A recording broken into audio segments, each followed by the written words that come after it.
Le invito a que abra su Biblia en Lucas capítulo 14, el Evangelio según San Lucas capítulo 14. Lucas capítulo 14.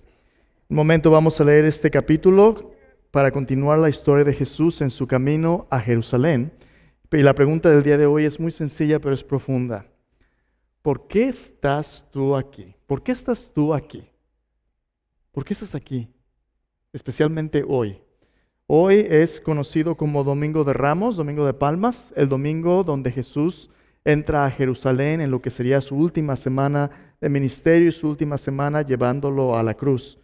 Y en ese domingo Jesús culmina su trayectoria de llegar a Jerusalén de comida en comida. El capítulo 14 nos invita a reflexionar en esta pregunta: ¿por qué estás tú aquí? A lo mejor alguien te invitó, y si esa es tu primera vez que estás con nosotros, nos da mucho gusto que estés con nosotros hoy. Es una bendición estar juntos.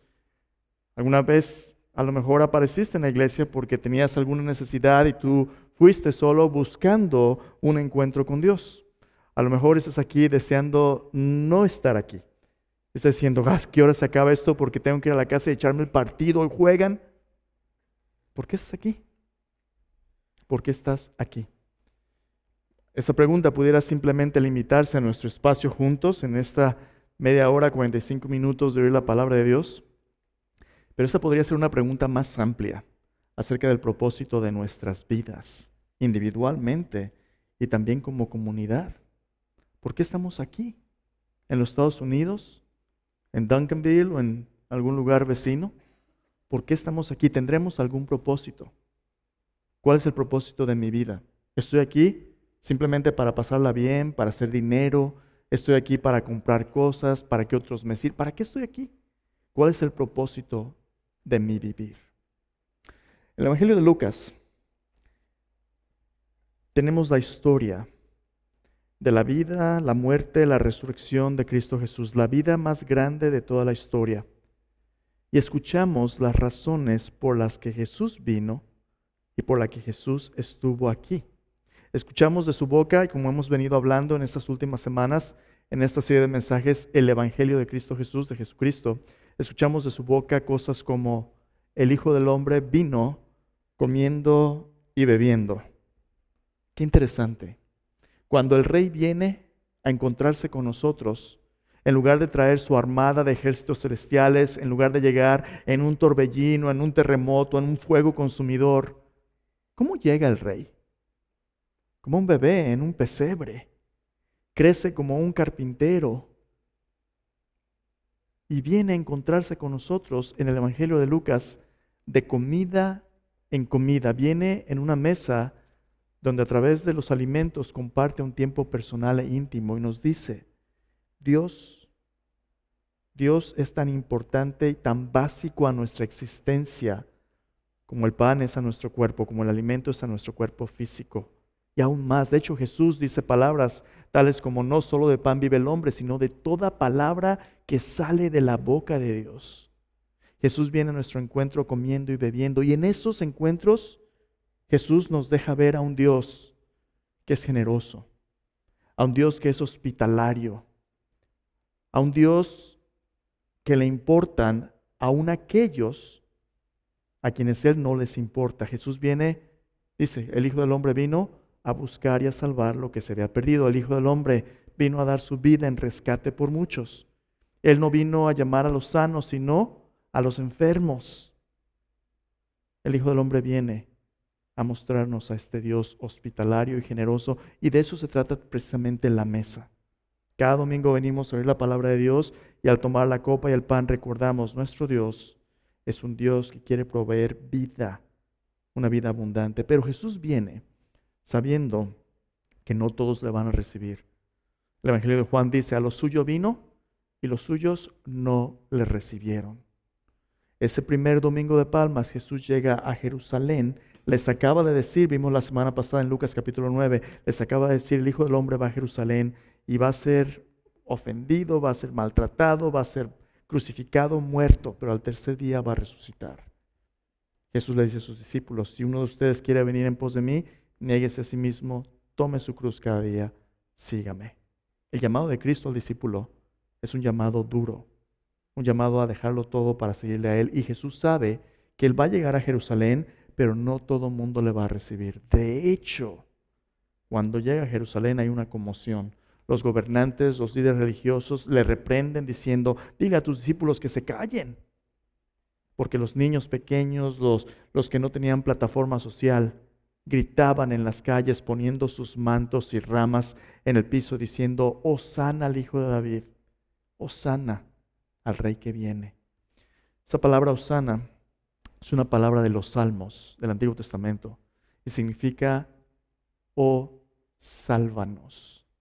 Sálvanos, era el clamor de los niños, los otros que los fariseos llamaban pecadores, recaudadores de impuestos, mujeres de mala vida, hombres que se ganaban la vida siendo deshonestos. Jesús vino a buscar y salvar los que se habían perdido. Y Jesús llega a Jerusalén. A lo suyo vino y los suyos no le recibieron. Ahí te va la pregunta. Si Jesús viniera hoy a tener un encuentro personal contigo, conmigo, si tocara la puerta de tu corazón otra vez, ¿estarías dispuesto tú a recibir el propósito por el cual estás aquí? O le dirías, ¿sabes qué? Hoy yo no voy a poder ir a la iglesia porque estoy bien ocupado. Trabajo el domingo, o es el único día que descanso y, oye, trabajo como burro toda la semana, hoy no. Mis niños juegan soccer. No, es que hoy es el partido. Es el clásico. Chivas y América. No, pues ¿cómo lo voy a perder? Después lo ve en línea. Cuando Dios viene a nuestro encuentro, ¿qué prioridades controlan nuestra vida? Porque como vamos a ver el día de hoy, capítulo 14 de Lucas, si nuestras prioridades no son las prioridades de Dios, no solamente es posible que perdamos el propósito de nuestra vida, sino que cuando Dios llegue, nos encuentre con las manos en otra masa que la masa que Dios nos dio. ¿Qué sucede cuando Jesús viene a nuestro encuentro y en lugar de encontrar fruto de un pueblo que le está esperando, encuentra un fruto de personas que no tienen más que excusas a su invitación? Acompáñame, vamos a Lucas capítulo 14. Vamos a leer los primeros versículos, versículo 1 al versículo 24, para ver esta historia y tratar de contestar esa pregunta, ¿por qué estamos aquí? Lucas capítulo 14, versículo 1 al 24. Te pido que lo sigas con tus ojos y ahorita vamos a ver de qué se trata todo este asunto. Lucas 14, versículo 1 al 24. ¿Por qué estamos aquí? Dice así: aconteció un día de reposo. No te lo pierdas, eso es bien importante. Aconteció un día de reposo, que habiendo entrado para comer en casa de un gobernante que era fariseo, estos le acechaban. Y aquí estaba delante de él un hombre hidrópico. Entonces Jesús habló a los intérpretes de la ley y a los fariseos diciendo: ¿es lícito sanar el día de reposo? Mas ellos callaron. Y él tomándole le sanó y le despidió. Dirigiéndose a ellos dijo: ¿quién de vosotros, si su asno o su buey cae en algún pozo, no lo saca inmediatamente, aunque sea en día de reposo? Observando cómo escogían los primeros asientos a la mesa, refirió a los convidados una parábola, diciéndoles: cuando fueres convidado por alguno a bodas, no te sientes en el primer lugar, no sea que otro más distinguido que tú esté convidado por él. Y viniendo el que te convidó a ti y a él, te diga: da lugar a este, y entonces comiences con vergüenza a ocupar el último lugar. Mas cuando fueres convidado, ve y siéntate en el último lugar, para que cuando venga el que te convidó te diga: amigo, sube más arriba. Entonces tendrás gloria delante de los que se sientan contigo a la mesa. Porque cualquiera que se enaltece será humillado, y el que se humilla será enaltecido.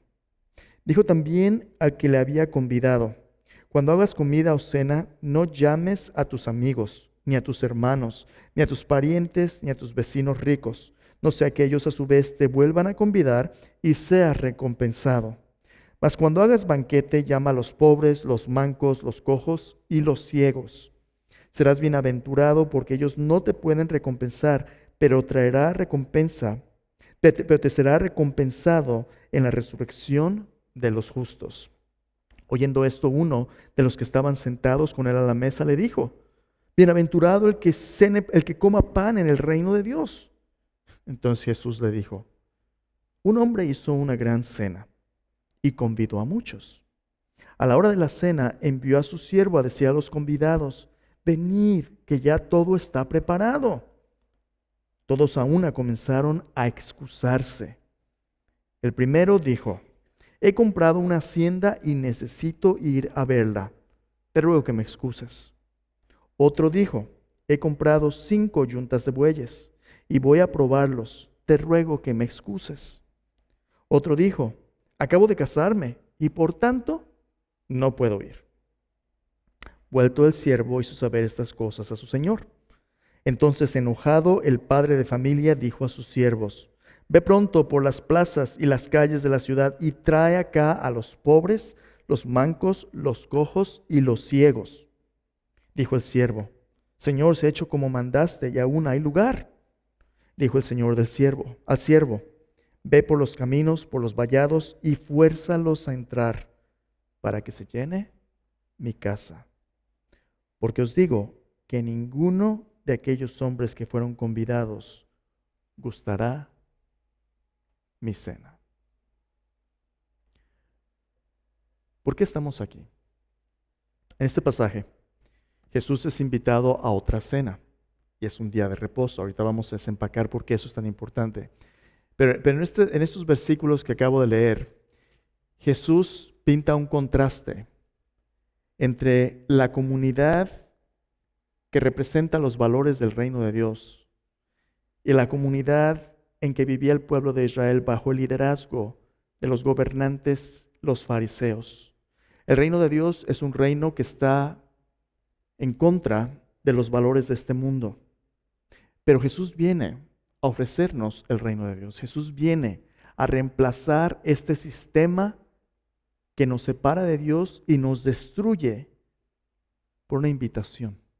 Convidados es la palabra que traduce la Biblia un poquito antigua, convidados. Pero cuando alguien te convida, cuando alguien te invita, extiende hospitalidad hacia ti para que disfrutes un tiempo donde puedes desarrollar una relación personal con quien te invita. Jesús pinta la imagen de este reino como un banquete con características muy interesantes. Déjame darte una perspectiva completa de lo que vamos a hablar. En este pasaje, Lucas 14, Jesús les muestra a sus seguidores que ellos son personas apartados para recibir y compartir la gracia santificadora de Dios. Apartados para recibir y compartir la gracia santificadora de Dios. ¿Qué significa eso? Mira, la historia comienza con un tiempo especial. Dice que este era el día de reposo. Los judíos celebraban una cena que los unía como comunidad el sábado, el día de reposo, el sábado. Ahorita vamos a hablar un poquito más de él, pero este era un tiempo solemne, especial, diferente del resto de la semana. Un tiempo consagrado para estar en la presencia de Dios. Nada podía interferir con esta celebración. Esta era la prioridad número 1 como pueblo con su Dios. Esta cena. Aparte, separado, diferente. Una gracia santificadora. Y Dios los iba a enviar a esas personas diferentes, esas personas que tienen ese tiempo con Dios y este encuentro con Dios. Dios los iba a enviar a un mundo inhóspito, a un mundo donde iban a ser acechados, donde iban a ser rechazados, donde iban a ser ignorados, como ese hombre hidrópico. Un mundo inhóspito, con la invitación a formar parte de una familia santa, sanadora, humilde y hospitalaria. Esa es la familia de Dios. Fíjate qué características: santos, apartados, donde hay sanidad, donde hay humildad, donde hay hospitalidad, donde cada uno cuenta, aunque no tengas nada que ofrecer, aunque estés manco o cojo, ciego. Mancos, cojos, ciegos eran los que estaban hasta abajo de la columna social, los que no tenían nada. Cada uno cuenta para Dios. Entonces, ¿cómo es esta comunidad? Vamos a ver. Vamos a ver dos cosas. En los versículos que leímos primero, vamos a ver el corazón de esta comunidad, una comunidad que tiene una misión de por qué Dios nos puso aquí. Cuando tú hablas con este mundo, escuchas filosofías de por qué vivimos como vivimos, ¿verdad? Escuchas cosas como el YOLO. ¿Lo has oído alguna vez? YOLO, you only live once. Solamente vives una vez. Dale vuelo a la hilacha. Estás aquí para disfrutar. Ya cuando estés viejito te preocupas que iglesias. Ahorita estás joven, dale vuelo a la hilacha, porque ya que estés viejito, te van a dar ganas y no vas a poder. Ahorita es cuando, ¿verdad? Ahorita es cuando. ¿Será el propósito de nuestra vida los placeres de este mundo? Simplemente. ¿Será el poder de este mundo ganar dinero? ¿Una troca más grande? ¿Una tele más grande que la sala? O a lo mejor es educación. A lo mejor es hacerme el jefe, el que sabe más, el que tiene el... ¿Cuál es el propósito de mi vida? Bueno, Jesús es invitado a una cena. Y esta cena es en la casa de un gobernante y es un fariseo. Esa combinación es interesante porque no solamente era una persona moral que vivía una vida religiosa estricta, una persona que tú dirías, mira, qué ejemplo. También era una persona que tenía poder, era un gobernante, una persona que estaba en la parte superior de la sociedad. Pero cuando Jesús llega a su casa en este día de reposo, dice, le están acechando. Esta es una invitación, pero es más bien una trampa. Jesús ha venido creando tensión con estos líderes religiosos porque Jesús viene a traer un reino que no encaja en los moldes de la cultura donde Jesús aparece.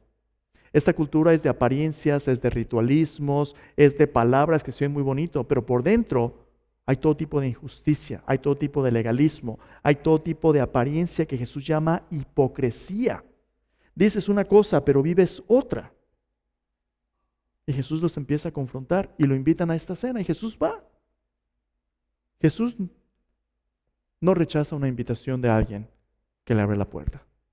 Y Jesús viene, pero ahí le están acechando.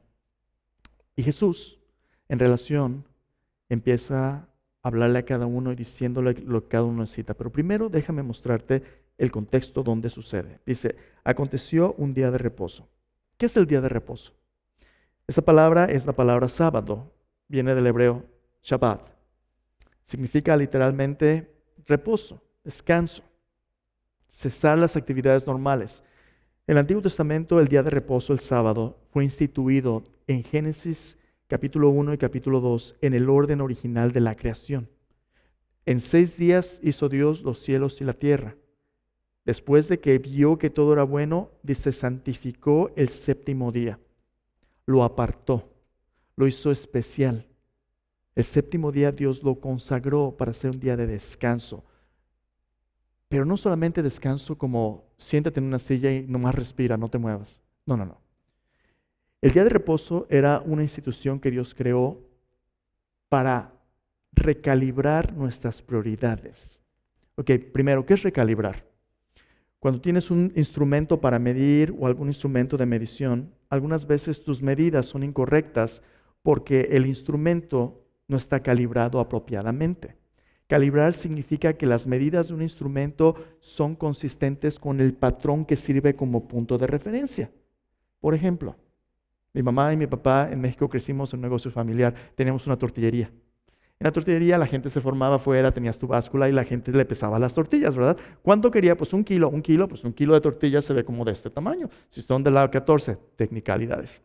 Se ve de este tamaño. Pero había tortillerías donde un kilo de tortillas se vería como de este tamaño. Decía, caray, ¿cómo ese no es un kilo? Ese es menos de un kilo. No, es un kilo, mira, ahí dice la báscula, un kilo. Sí, pues la báscula dice un kilo, pero la báscula no está bien calibrada. Le movían los tornillos para que comprabas un kilo, decía un kilo, pero te daban 800 gramos. Ahí hay un problema. Pues eso es precisamente lo que nos sucede a nosotros. Cuando Dios hizo a la humanidad, Dios nos hizo a su imagen y semejanza para que pudiéramos reflejar el carácter de Dios y las prioridades de Dios. Cuando Dios crea a la humanidad, dice, los bendijo y les dijo, sean fructíferos, multiplíquense, gobiernen sobre toda la creación. Dios les dio el mandato y la bendición de formar familias, reproducirse y también gobernar de manera benevolente toda la creación bajo la palabra de Dios, bajo la autoridad de Dios. Desafortunadamente, por la desobediencia del hombre y la mujer, esta creación se corrompió, se introdujo el pecado y desde ahí todos nosotros hacemos ídolos de todas las cosas que nos rodean. Por ejemplo, al principio Dios le dijo al hombre, de todos los árboles del huerto puedes comer, menos de uno. Todo es tuyo, disfrútalo. En la tentación, en Génesis 3, el hombre rechazó todo lo que Dios proveyó y se enfocó en lo único que no podía tener. ¿Sabes por qué? Porque hizo de esa comida un ídolo, algo que reemplaza a Dios. Se echaron del fruto la manzana. No sabemos si es manzana, pera, uva o alguna otra cosa. Un fruto. Se echó el fruto y a veces la gente dice, se echó el fruto, ¿verdad? Ajá, yo sé lo que eso significa. Después se dieron cuenta que estaban desnudos, pues sí. ¿A quién le dan pan que yo no? A ver, espérame tantito. Solamente para aclarar. En Génesis capítulo 1 y 2, Dios le mandó a la humanidad que se multiplicara y no lo iban a hacer ni por partición celular, ni por... Nuestra sexualidad es un buen regalo de Dios, pero se puede convertir en un ídolo. Ese no es el fruto prohibido. Solo aclarando. Entonces, ¿cuál es el fruto prohibido? Un fruto. ¿Cuál es? No sabemos. Aparte de que era el árbol del conocimiento del bien y del mal. Ok, todo puede hacerse un ídolo. Oye, ¿eso qué tiene que ver con Jesús en el sábado? Todo. Después del pecado, Dios le dio el sábado en los 10 mandamientos al pueblo de Israel para recordarle que como seres humanos que tenemos la tendencia de hacer todo un ídolo, Dios le dio al pueblo de Israel un día a la semana para recordarles que son creación de Dios, que tenemos un propósito más grande que la biología y que los ritmos de un mundo caído. Nuestra vida es más grande que lo que dicta nuestra sobrevivencia. ¿Y de qué depende nuestra vida? De un encuentro con Dios. Dios le dio el sábado al pueblo de Israel para que un día a la semana hicieran espacio para lo más importante que el hombre puede tener. ¿Sabes qué es? La adoración. Un encuentro con Dios. Un encuentro donde podían escuchar su palabra y donde podían desarrollar una comunidad en la presencia de Dios, que no fuera guiado ni por instinto, ni por poder, ni por preferencia, ni por ambición, sino por la palabra de Dios. Es la restauración de una buena creación. Después es en Éxodo capítulo 20 donde Dios da los 10 mandamientos. Dios le dice que se acuerden del sábado, del día de reposo, para santificarlo. Porque en 6 días Dios hizo los cielos y la tierra y el séptimo es un día santo. En otras palabras, en este día Dios te separa de lo que te consume y te da ansiedad cotidianamente para que recuerdes que Dios está presente. Escúchame bien. Y que en tus puntos más bajos Dios te encuentra con su provisión para levantarte a su misma presencia. En tus puntos más bajos Dios viene a nuestro encuentro para levantarnos a su misma presencia. Y ahí está Jesús. Esta comunidad que Jesús viene a formar es una comunidad apartada para Él. Y cuando tú apartas tiempo para Él, quiero que veas lo que Jesús va a hacer. Los fariseos, versículo 1, le están acechando. Están viendo si Él comete un error que puedan usar para acusarle. Buena suerte con eso. Jesús es perfecto. Jesús no va a cometer ningún error. Pero sí Jesús conoce nuestro corazón y Él va a empezar a apretar los botones que más nos duelen. Y ahí va Jesús. En el versículo 2 dice, he aquí estaba delante de Él un hombre hidrópico. Y dices tú, oye, ¿y qué religión es esa? Los hidrópicos. No. Esta no es una religión. Esta es una enfermedad. Hidropesía es una enfermedad. Es una enfermedad donde tu cuerpo acumula líquido y te hinchas. Puede ser el resultado de una infección de bacteria, puede ser el resultado de muchas cosas, pero tú empiezas a hincharte y es dolorosa. La hidropesía causa todo tipo de cosas. Eso es interesante porque en esta casa eran personas bien, pero había necesidades que aún las personas bien no podían suplir. Algunas veces la hidropesía entre los judíos era vista posiblemente como consecuencia del pecado y la inmoralidad. Entonces era el elefante en el cuarto, ¿verdad? Nadie quiere hablar de eso, este cuate está ahí, pero nadie dice nada. Nadie más que Jesús.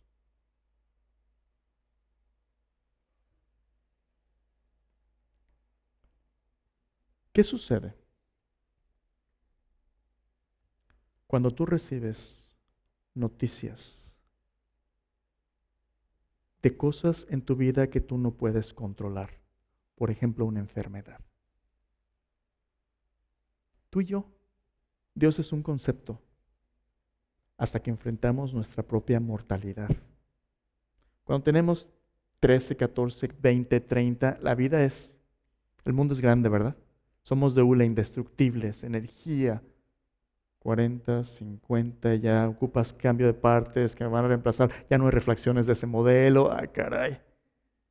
Empieza uno a preocuparse y cuando te dan un diagnóstico,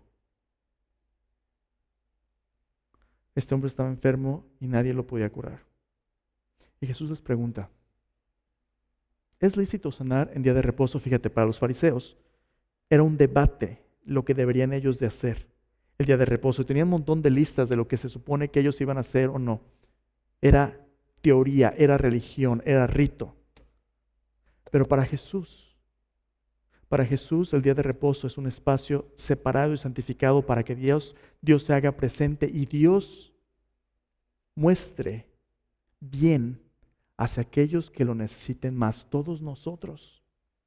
No es una discusión simplemente teológica, no es una discusión de la Torre de Marfil, esta es una discusión donde hay una persona en gran necesidad y sufrimiento. ¿Para qué sirve el día de reposo? El día de reposo sirve para que tengamos un encuentro con Dios donde nos damos cuenta de que aunque nuestra responsabilidad, si es ir al doctor, tomar medicina, gobernar esta creación, hay límites a lo que podemos hacer y a final de cuentas, escúchame bien, todos vamos a morir. ¿Para qué estás aquí? Estás aquí porque el Dios que es vida es capaz de darte vida aún más allá de la muerte. ¿Y sabes qué es lo que Dios va a hacer? Algunas veces, no siempre, algunas veces Dios te va a dar una probadita del reino que viene. Y aquí Jesús sana a este hombre. Este hombre que estaba nada más ahí en la cena, por estar en la presencia de Dios, recibe más de lo que él esperaba. El reino que Jesús que trae, la familia que Jesús trae, es una familia que cree que la sanidad, que el regalo de la sanidad física, emocional, espiritual es un anticipo del día donde no haya más muerte, no habrá más clamor, no habrá más dolor. Es por eso que los cristianos a lo largo de la historia han sido los campeones de hospitales, de salud mental, de sanidad. La palabra sanidad, terapia, viene del griego terapeuo, que significa sanar. Mira, déjame darte un ejemplo de por qué creemos en esto. El Salmo 103. Mira lo que dice tu Biblia. Salmo 103. Te invito a que la leas. Tú y yo, un día de estos, nos vamos a enfermar. Y cuando te enfermes, más vale que sepas qué hacer para poder cuidarte. El Salmo 103 que dice exactamente dónde está la verdadera sanidad. Dice, Salmo 103, versículo 1. Bendice, alma mía, a Jehová, y bendiga todo mi ser su santo nombre. Bendice, alma mía, a Jehová, no olvides ninguno de sus beneficios. Él es el que perdona todas tus iniquidades, el que perdona tus maldades. ¿Dónde comienza todo el sufrimiento de la humanidad? En el pecado. Y el perdón de Dios es necesario para que tú vivas la vida que Dios quiere para ti. Él comienza con la sanidad interior. Él es el que perdona todas tus iniquidades. Él es el que sana todas tus dolencias.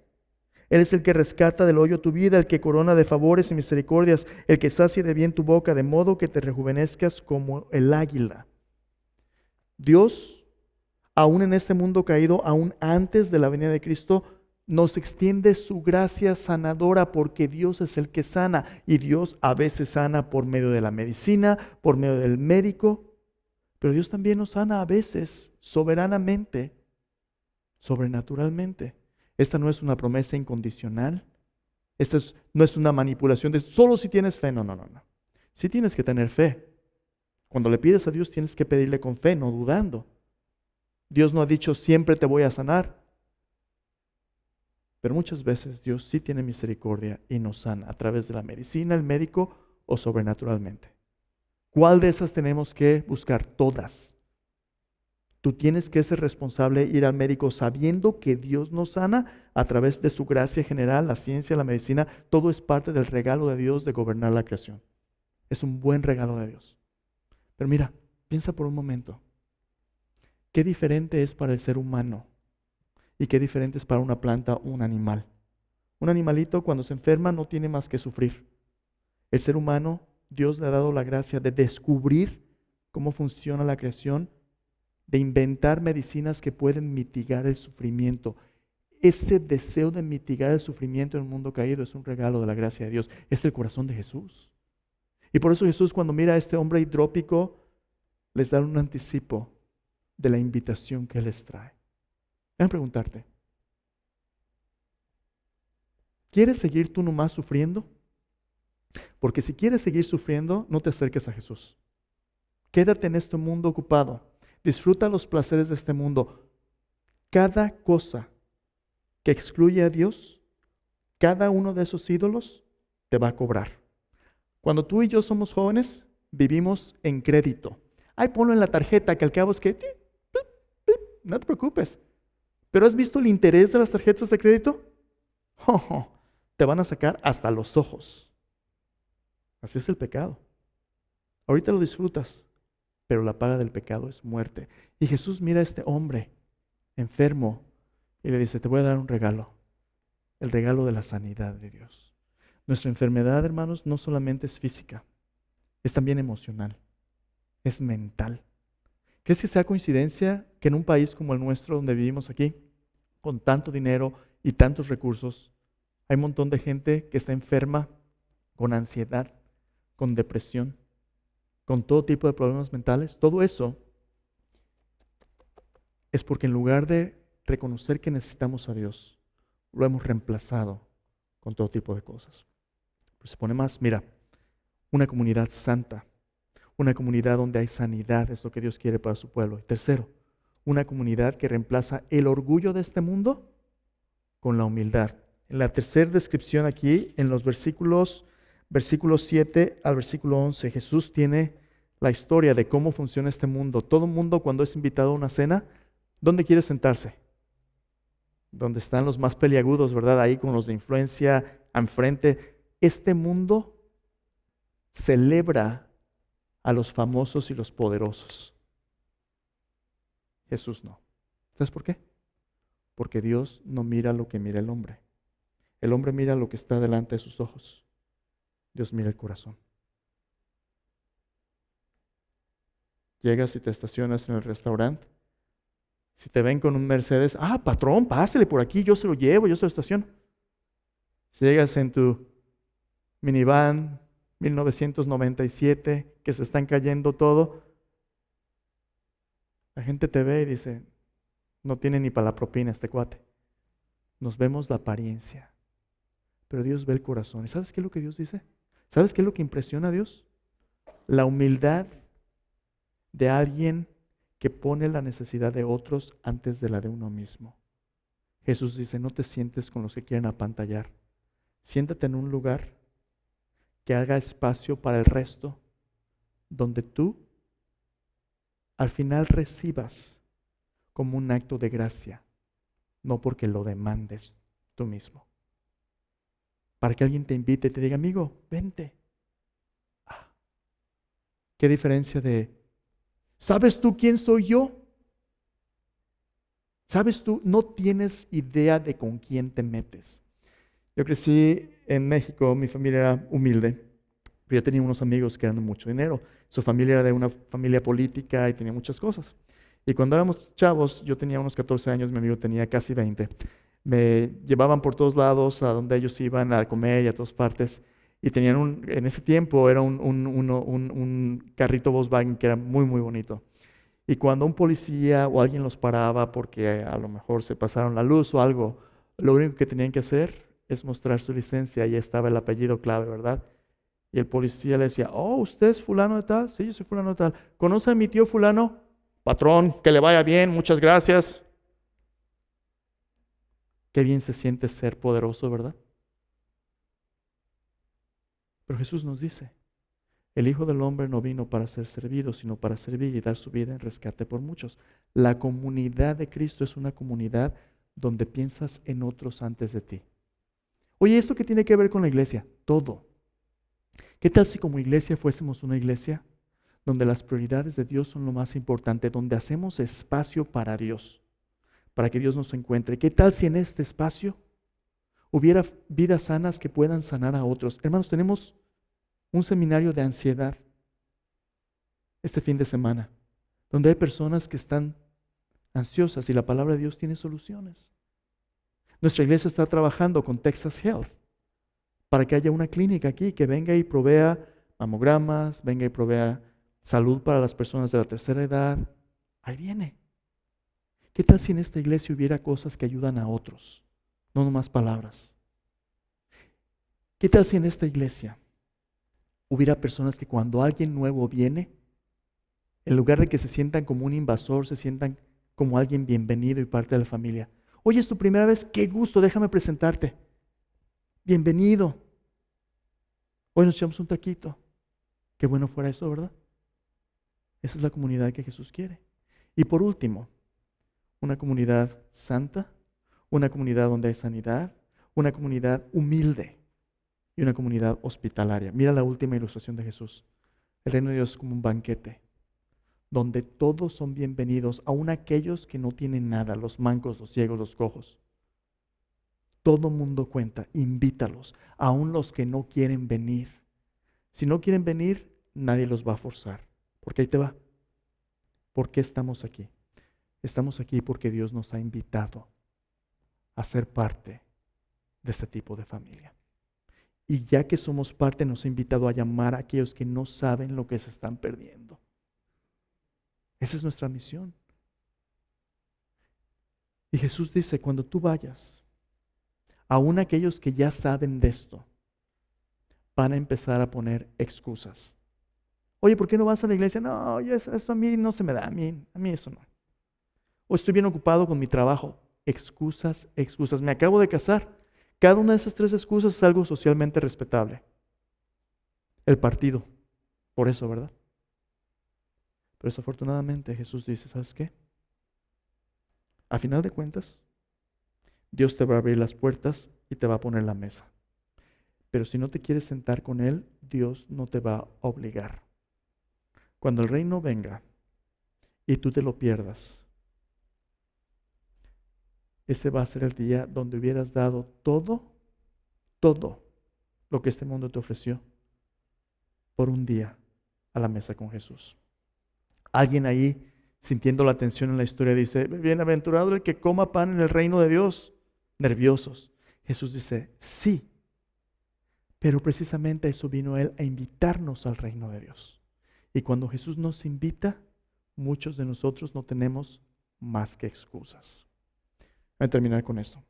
Este Viernes Santo, a las 6, tenemos nuestro servicio de Viernes Santo. Si puedes, vente.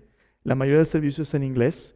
Tiene una pequeña parte en español, pero es un recordatorio de que nuestra vida tiene un propósito más grande que comer, beber y pasarla bien.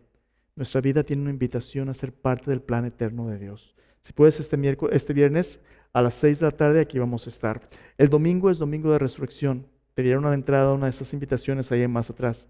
Vente, vamos a celebrar que estamos aquí por lo que Cristo ha hecho por nosotros. Pero a lo mejor Dios te está llamando a compartir esta invitación con alguien más. Oye, pero es que no me van a hacer caso. Deja eso en las manos de Dios. Tú invítales. Si ellos vienen, Dios está haciendo la obra. Y si no, no te rechazan a ti. Comparte la invitación. Lucas 14, Jesús dice que no solamente ha venido a mostrar su corazón de esta nueva comunidad, Jesús también ha venido a compartir su llamado que tiene altas expectativas. Nos pone en el mundo, pero no somos del mundo. Mira para terminar. Lucas capítulo 14, versículo 25. Dice así. Grandes multitudes iban con él. Volviéndose les dijo, si alguno viene a mí y no aborrece a su padre y madre, mujer, hijos, hermanos y hermanas, y aún también su propia vida, no puede ser mi discípulo. El que no lleva su cruz y viene en pos de mí, no puede ser mi discípulo. Porque ¿quién de vosotros que queriendo edificar una torre no se sienta primero y calcula los gastos a ver si tiene lo que necesita para acabarla? No sea que después que haya puesto el cimiento y no pueda acabarla, todos los que lo vean comiencen a hacer burla de él, diciendo este hombre comenzó a edificar y no pudo acabar. ¿Qué rey al mandar a la guerra contra otro rey no se sienta primero y considera si puede hacer frente al que viene con 10,000, al que viene contra él con 20,000? Y si no puede, cuando el otro está todavía lejos, le envía una embajada y le pide condiciones de paz. Así pues, cualquiera de vosotros que no renuncia a todo lo que posee, no puede ser mi discípulo. Buena es la sal, mas si la sal se hiciera insípida, ¿con qué se sazonará? Ni para la tierra ni para el muladar es útil, la arrojan fuera.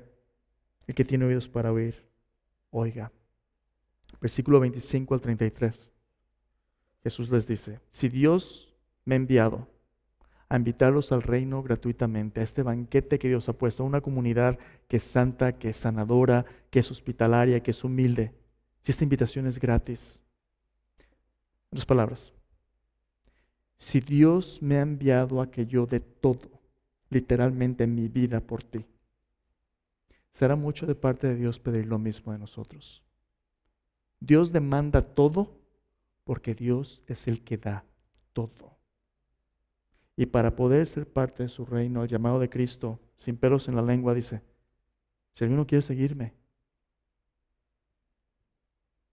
Dios tiene que ser primero. Así como el día de reposo. Dios le dio al pueblo de Israel el día de reposo por la siguiente razón. Dios dijo, Salmo 46, estad quietos y ved que yo soy Dios.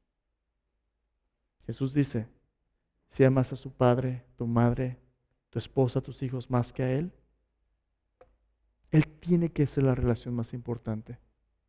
No más excusas. O Jesús es Señor de todo, o Jesús es Señor de nada. Pero no hay medios. Y a sus discípulos les dice, ¿quieren seguirme? Niéguense a sí mismos, tomen su cruz, síganme. Al final de cuentas, la pregunta que Jesús nos hace en una comida es, ¿qué clase de sal eres? ¿Una sal que le da sabor a este mundo como Dios? ¿O una sal insípida? ¿Cómo que una sal insípida? Cuando la sal, símbolo de estabilidad, nada corrompe la sal. Cuando la sal químicamente se mezclaba con otras sustancias, podía parecer como sal, pero no sabía sal y era todo otro tipo de cosa. Tú y yo podemos vernos muy bien por fuera, pero a menos que nuestro carácter sea un carácter como el que Jesús ha descrito, apartado para Dios, que dé vida a otros, sanidad a otros, humilde, hospitalario, que invite a otros a seguir a Jesús, a menos que la misión de Cristo sea nuestra vida, estamos jugando como los fariseos a la religión. Entonces, ¿por qué estamos aquí? Dios nos ha dejado aquí porque a través de nosotros Dios quiere bendecir a aquellos que todavía no están aquí. Y Dios nos envía para que ellos reciban la vida que sin nosotros no podían recibir. Tú y yo como Cristo somos enviados. De eso se trata su misión. Entonces déjame dejarte con esto. Primero, quiero invitarte a reflexionar. Las prioridades de tu semana en una agenda normal, de semana normal. ¿Cuántas de ellas reflejan las prioridades eternas de Dios? ¿Y cuántas de ellas son cosas que consumen nuestro tiempo nada más aquí? ¿Cuántas de ellas van a sobrevivir a la eternidad? ¿Cuántas de ellas se van a quedar nada más aquí? Este es tiempo de alinear nuestras prioridades con las de Dios. Y segundo, quiero invitarte a darte cuenta que aunque la gracia de Jesús es gratuita, es gratis para ti y para mí, eso no significa que no sea valiosa. La gracia de Jesús es costosa. Le costó todo a Él. Y porque le costó todo a Él, demanda todo de nosotros también. ¿Estás dispuesto a dejar tus excusas a un lado y decirle, sí, Señor, estoy aquí por ti? Nadie más, nada más. Estoy aquí por ti. No para quedar bien, no para que alguien me satisfaga. Estoy aquí porque tú quieres que yo esté aquí. Te dejo con esto. Estamos aquí como congregación y como personas para ser una comunidad hospitalaria. Bienvenido. A lo mejor este es su primer día aquí. Te tocó la pedrada un poquito fuerte, pero nos da gusto que estés aquí. Bienvenido. Una comunidad hospitalaria con una misión clara, no solo para dar la bienvenida a quienes nos caen bien, sino para invitar a aquellos a quienes Dios ama, incluso cuando aún no desean venir. Si alguien te cae gordo, invítale a conocer a Cristo. Si alguien te ha lastimado, invítale a conocer a Cristo. Porque solo aquellos que conocen a Cristo son llamados a amar aún a sus enemigos.